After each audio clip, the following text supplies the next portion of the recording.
বিধানসভা সমষ্টিত মাননীয় মুখ্যমন্ত্ৰী ডাঙৰীয়াই চাৰিটা অতি গুৰুত্বপূৰ্ণ কাৰ্যসূচী ৰাইজৰ ওচৰলৈ লৈ যোৱাৰ যি প্ৰয়াস চলাইছিলে বা চলাই আছে তাৰ সফল ৰূপায়ণৰ কাৰণে আমি মাননীয় বিধায়ক ডাঙৰীয়া জিলা আয়ুক্ত CDCকে প্ৰমুখ কৰি সকলো সংশ্লিষ্ট বিষয়াবৰ্গৰ লগত আমি আলাপ আলোচনাত আজি মিলিত হওঁ।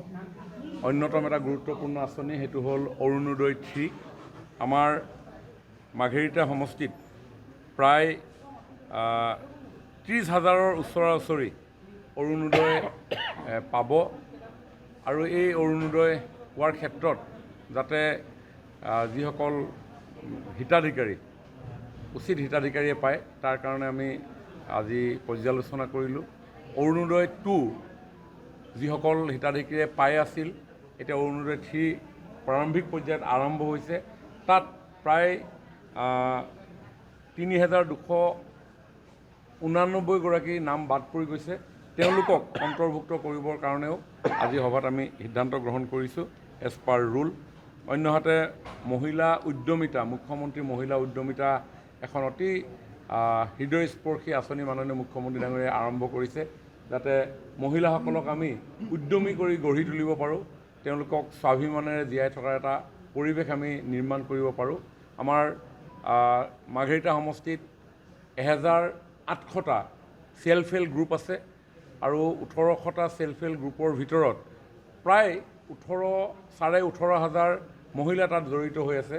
তেওঁলোকক আমি প্ৰত্যেককেই মহিলা উদ্যমিতা আঁচনিৰ জৰিয়তে 10,000 টকাৰ প্ৰথম এককালীন সাহায্য আমি দিবৰ কাৰণে উদ্যোগ লৈছোঁ। তাৰ কাৰণে তেওঁলোকে এপ্লাই কৰিছে। প্ৰায় 17,000 গৰাকীয়ে এপ্লাই কৰিছিলে। 15,000 গৰাকীয়ে এই আঁচনিখনত অন্তৰ্ভুক্ত হ'ব পৰাকৈ যোগ্যতা অৰ্জন কৰিছে। আৰু যদি কিবা কাৰণত কোনোবা মহিলা থাকি গৈছে তেওঁলোককো আমি অন্তৰ্ভুক্ত কৰিবৰ কাৰণে আমি সিদ্ধান্ত গ্ৰহণ কৰিছোঁ। আৰু এটা গুৰুত্বপূৰ্ণ আঁচনি সেইটো হ'ল এটি কলি দুটি পাত। আমি সকলোৱে জানো চাহ বাগিচা অসমৰ অৰ্থনৈতিক সামাজিক সাংস্কৃতিক সকলো দিশবিলাকৰ এটা অতি গুৰুত্বপূৰ্ণ ক্ষেত্ৰ। আমাৰ ইয়াতে প্ৰায় 19খন চাহ বাগিচা আছে মাঘেৰিটা সমষ্টিত আৰু 19খন চাহ বাগিচাত 13,207 গৰাকী পাৰ্মানেণ্ট আৰু কেজুৱেল এমপ্লয়ীয়ে কাম কৰে চাহ শ্ৰমিক বাই ভনীসকলে। দুখৰ বিষয় আছিল এইটো যে 2018 চনৰ আগলৈকে এই 13,207 গৰাকী চাহ শ্ৰমিকৰ কোনো বেংক একাউণ্ট নাছিল। কেৱল মাঘেৰিটা সমষ্টিতে নাছিল এনেকুৱা নহয়, সমগ্ৰ অসমতেই 8.5 লাখ মানুহৰ বেংক একাউণ্ট নাছিল।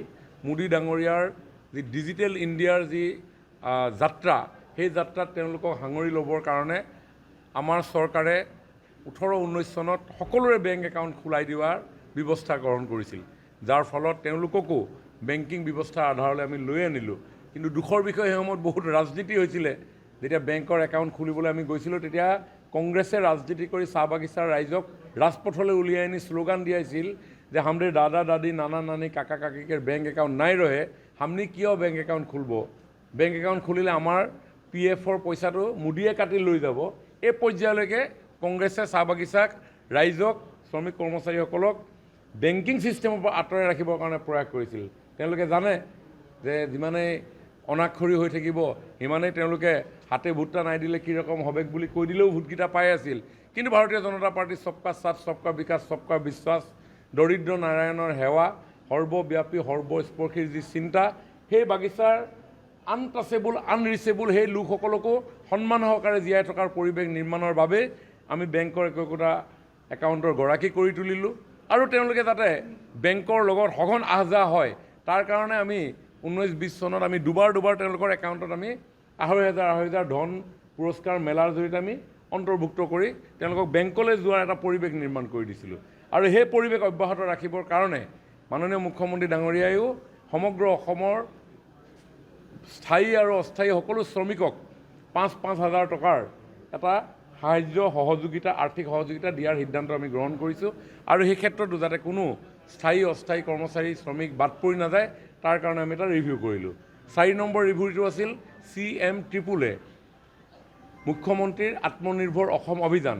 আমাৰ যুৱক যুৱতীসকলক অধিক এম্পাৱাৰ কৰিবৰ কাৰণে উদ্যোগ আৰু বাণিজ্য বিভাগৰ তৰফৰ পৰা সমগ্ৰ অসমত 1 লাখ যুৱক যুৱতীক আমি 2 লাখ টকাকৈ আৰু যিসকল টেকনিকেলি এডুকেটেড তেওঁলোকক 5 লাখ টকালৈকে আমি সহযোগিতা আগবঢ়াৰ সিদ্ধান্ত লৈছিলোঁ 50% গ্ৰাণ্ট 50% উইদাউট ইণ্টাৰেষ্ট লোন ইতিমধ্যে 25,000 যুৱক যুৱতী সমগ্ৰ অসমত দিয়া হৈছে 75,000 দিয়াৰ আমাৰ ইতিমধ্যে সকলোবিলাক ইণ্টাৰভিউ হৈ গৈছে আমাৰ মাৰ্ঘেৰিটা সমষ্টিটো 593 গৰাকী নতুন যুৱক যুৱতীক আমি এই আঁচনিত অন্তৰ্ভুক্ত কৰিম ইতিমধ্যে CM AAA1ত আমাৰ ইয়াতে প্ৰায় 175 জন যুৱকে পাইছিলে আৰু 175 জন যুৱকৰ 175 জনে খুব ভালকৈ কাম কৰি আছে আমি আশা ৰাখিম আগন্তুক যি 593 জনক আমি প্ৰদান কৰিম তেওঁলোকেও নিজৰ ভৰিৰ ওপৰত নিজে থিয় হৈ জব সিকাৰ হিচাপে নহয় জব ক্ৰিয়েটৰ হিচাপে তেওঁলোকে নিজৰ পৰিচয় দাঙি ধৰাৰ লগতে এটা অৰ্থনৈতিক বুনিয়াদ আমাৰ সমাজখনত গঢ়ি যাতে তোলে এইখিনি আজি আমি পৰ্যালোচনা কৰিলোঁ ইয়াত জীৱিকা সখীসকল আছিলে বেংক সখীসকল আছিলে কৃষি সখীসকল আছিলে পঞ্চায়ত ছেক্ৰেটাৰীৰ পৰা আৰম্ভ কৰি একেবাৰে তৃণমূল পৰ্যায়ৰ বিষয়া কৰ্মচাৰীৰ লগত কৰিছোঁ মাননীয় মুখ্যমন্ত্ৰী ডাঙৰীয়াই আমাৰ এডমিনিষ্ট্ৰেটিভ ৰিফৰ্মৰ কাৰণে জিলা পৰ্যায়ৰ এটা ব্যৱস্থা গঢ়ি তুলিছে প্ৰত্যেকটো সমষ্টিত এইটোক সমজিলা বুলি কয় আৰু সেইকাৰণে মাৰ্ঘেৰিটা এতিয়া সমজিলা আগতে সাব ডিভিজন আছিল তাতকৈ উন্নীত হ'ল আৰু সেই সমজিলাৰ কনচেপ্টটো হৈ গ'ল যে গ্ৰাউণ্ডলৈকে গ্ৰাছৰুটলৈকে যাতে এডমিনিষ্ট্ৰেটিভ ৰিফৰ্মটো যায় আৰু সেইকাৰণে আজি আমি সমজিলা কাৰ্যালয়ত জিলা পশু সখী কৃষি সখী পঞ্চায়ত ছেক্ৰেটাৰীক লগত লৈ পিনে আমি এই পৰ্যালোচনা কৰিলোঁ যিকোনো খবৰৰ বাবে যোগাযোগ কৰক 7099017330 লগতে 7099017110 নম্বৰত